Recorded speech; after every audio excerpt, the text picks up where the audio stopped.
welcome my next guest into the Navigant Credit Union Broadcast Center, a familiar face in education circles. Keith Oliveira, the Executive Director of the Rhode Island League of Charter Schools, is right around the corner. Hello, Keith. Thanks for coming in. I appreciate it today. Put your right foot there, take a look at the camera, and tell everyone. Introduce yourself. I say introduce yourself. You've been around education in the state for so many years, and you were just appointed Executive Director of the League just in June. In June, yes. So far, so good. So far, so good. I'm getting my feet underneath me, but I'm getting there. Getting your feet underneath you and then finding out, very public pronouncement after the president had made his decision about DACA and what was going to happen to these young people and their families. You, as the League of Charter Schools, came out and said, we're going to make an announcement about this because this impacts us and this impacts our families. Well, we serve a substantial number of immigrant families in our charter schools. And even the darkest dreamers, they're adults now and they're, in college or in the military, what have you, but some of them did go through our charter schools. And we still continue to serve their families. And so we wanted to come out with a strong statement saying we stand with them, we support them, and express our displeasure with the president's decision. And what do you have to say for the governor's announcement yesterday that the state's going to look to help some of those, the DACA folks here with their renewals? Obviously very pleased, very happy that the governor put her weight behind gathering the resources to support our dreamers so that they can afford the fees to extend their applications, their DACA applications. I attended the event, the press event in Central Falls. Matter of fact, it was held at one of our charter schools. Mm-hmm. And the Segway Charter School in Central Falls, and all of our state leaders were there. It was very impressive, and it was good to see our state leaders come out so strong, but it's equally as satisfying to see the governor come out and put her weight behind putting some resources into really helping our kids. So that was a great thing to see. So I wanted to touch upon that, but here we are, we're back in the school year. School's underway. There's just a special session right now for the General Assembly, but I'm sure we'll be seeing you up at the State House. You will. Come the new year. There's the constant battle, obviously, of limited resources and where the state's able to put its dollars. What do you anticipate being sort of on your list when the Assembly reconvenes in 2018 in order to, from your position, advocate for the public charter schools here in the state?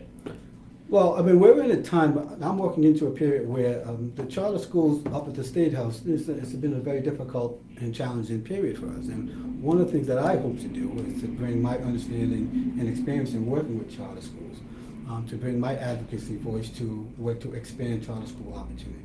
Because that's what I see our charter schools do. We expand educational opportunities, quality opportunities, to students and families who are in search of a quality education, public school choice opportunity. So there are a variety of things that we're going to be advocating for. One of the things is paramount for us is housing aid, housing equity aid, so that our charter schools are reimbursed at the same rate as school districts when we try to construct our own schools. How big is the discrepancy right now?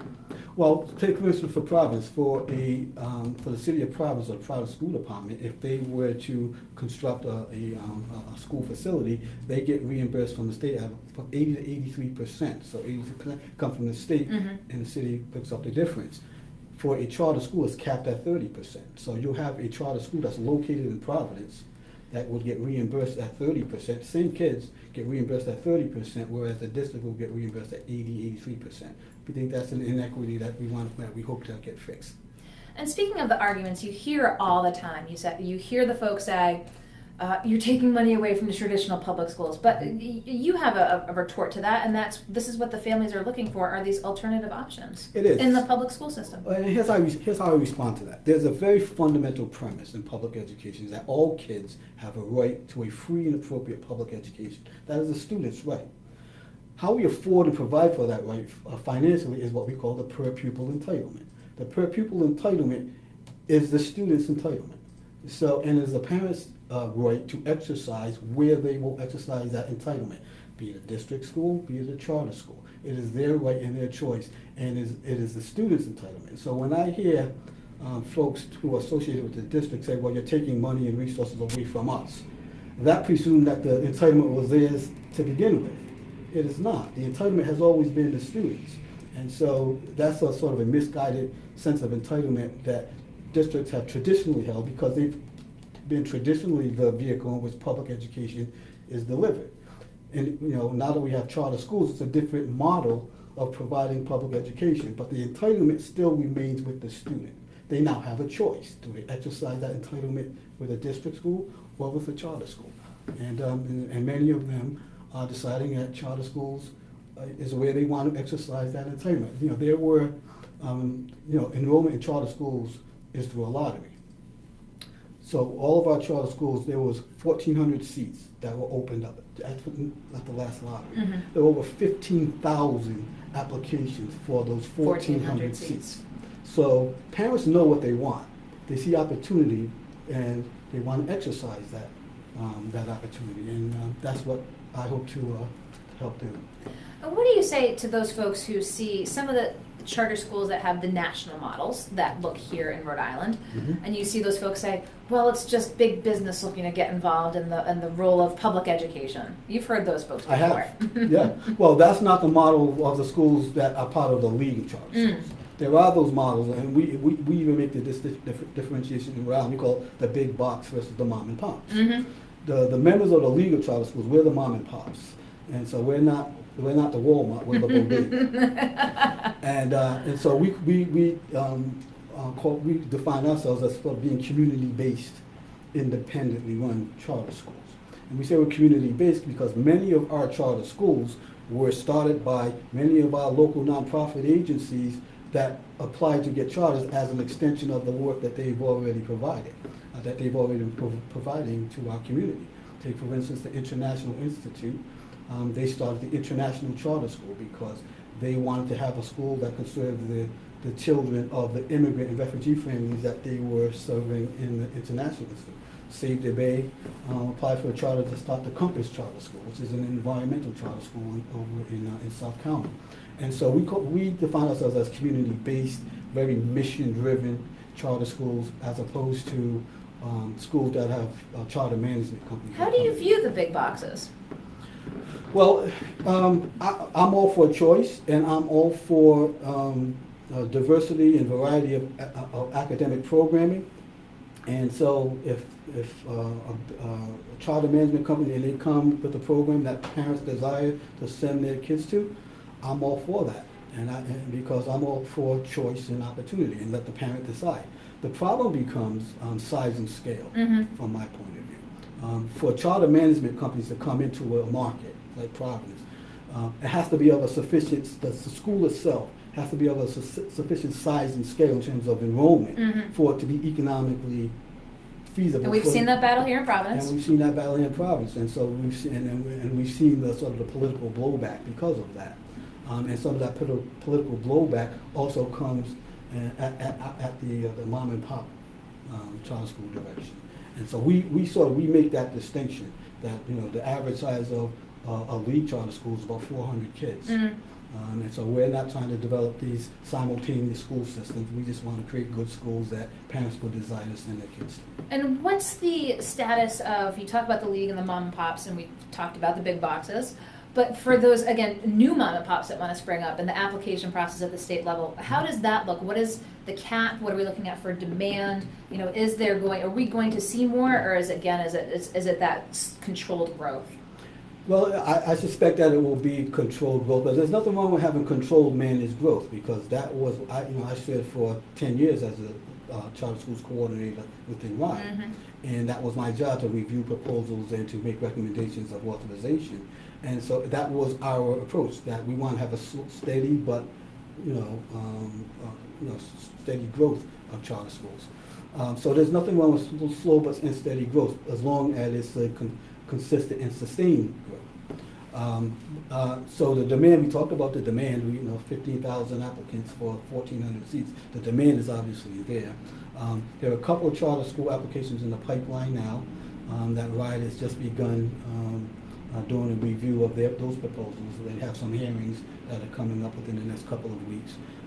And so we'll just see what Rhode does with those applications. So we'll be encouraging them to approve them. That where we're going to see you next publicly at these hearings? Is that the next The next step that we'll see you out and about? I will be at the public hearings, and I'll be at the public hearings. We have some schools that are seeking to expand their enrollment as well, and I'll be at those public hearings as well. So I'll be out and about advocating for charter schools. So what else can we expect from the league in the coming months? Again, before the assembly session, before the 18 assembly session, shall I say? Here we are, September, school's just getting underway. Is it showcasing the educational opportunities that are at the schools? What are we going to see from the league in the coming months? Yeah, we'll be doing some of that. Like I said, we'll be showcasing the what's happening in our schools, and there are always events going on at our schools. We will be showcasing just what opportunities that our school offers, and we'll be promoting what those events are.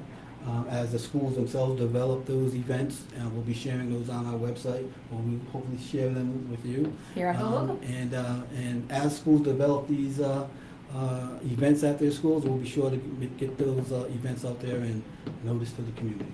And do you find those folks in the waiting list, those 15,000, are they sort of a go-to for you when you're looking to do that advocacy up at the State House and saying, you want these opportunities, you need to contact your elected official? Yeah, we try. Yes, absolutely, because they're the client. They're public education is a public service, and they're the ones that are looking for that public service. And to the extent that they can be a voice to advocate for what they want for their own kids, we try to organize that voice and try to direct it to where it can have an effective use. And so, absolutely, we keep our waiting list, and we try to mobilize the folks on those waiting lists. Well, as you said, having a voice, you did speak out again at the issue with DACA and the families and students at the schools potentially impacted. So we wanted to have you in here, talk a little bit about that, talk about the state of the league right now. Anything we didn't hit upon that you want to talk about? No, it's been pretty good. I really thank you for having me. I know we've been trying to do this for a while, so I'm really glad. You're busy. You're I'm at this school and I'm going to this school. I can't come on today. So third time's the charm, circled around, got Keith Oliveira, the newest executive director for the Rhode Island League of Charter Schools. You've seen both sides of the coin. You were at the Department of Education, now you're on this side of the aisle. And I was also president of the Providence School Board, so you've got the triumvirate. I have a pretty broad perspective on public education. Is there any role that's missing here to make the circle complete? We've got the triangle. I think I'm good. I think I'm good for now. What is mayor next?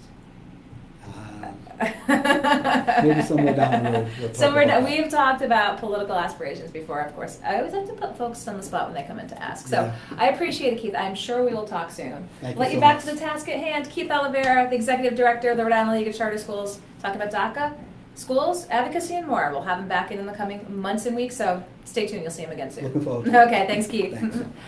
Keith Oliveira, the Executive Director of the Rhode Island League of Charter Schools, just the other week issued a statement after President Trump had made his pronouncement about ending the DACA program.